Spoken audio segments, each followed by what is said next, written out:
Dostum ben bir iş gördüm, şu Kur'an paylap tüzdün. Unutuvidin canni, armanla birini seydem, armanla birini seydem. İlgara dip çıktın kimni batini, sudek girip etini. Tutsam seni eti billen uçkan o kar uculuk uygu. Yaxşı ki, vay yaxşı ki, ne bildi.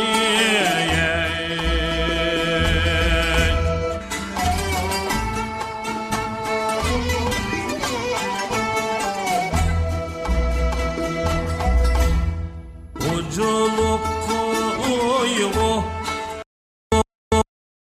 uygu, yelpingen kaya saçın, ayrıyat ne koygu. Koyuluşa do saçın, koynunda külmek yaşın. Ağız salami billen, bizge barip tohatın.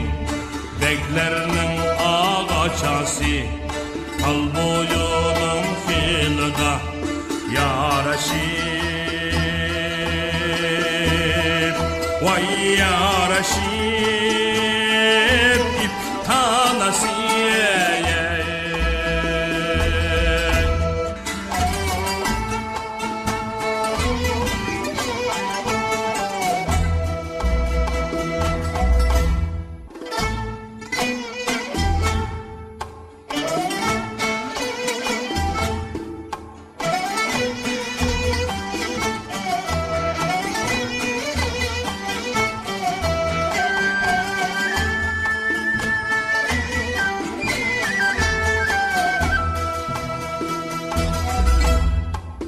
Tanası yaraşıp, alsa yardın talaşıp.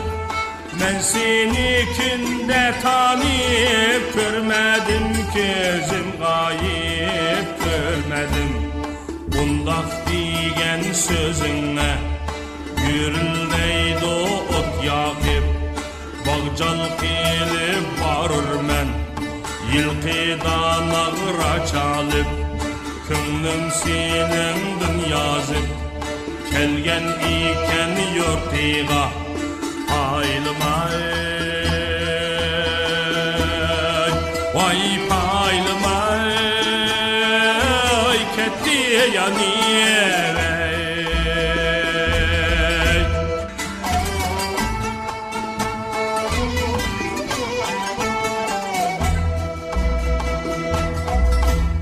Sunsam yetmigen kolum, melikem üzün şurum. Tüytek başımni koyup, denk gelmez idi bana min kişi pattan koynum. Zimistan tola yerde, basmıgan sokka tonguz. Zimistan tola yerde, zora han tiger erge.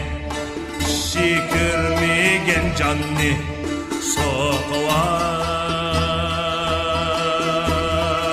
vay soğuğa aldın la nege. Soğuğa aldın la nege. Mingen atlayım o toyda kaldı, içten çaylayım çağında kaldı. Diyen taşlayım ağayda kaldı, ta pişmeseler koltukta kaldı. Udadım peyman ağ yeti saldı. Cebrail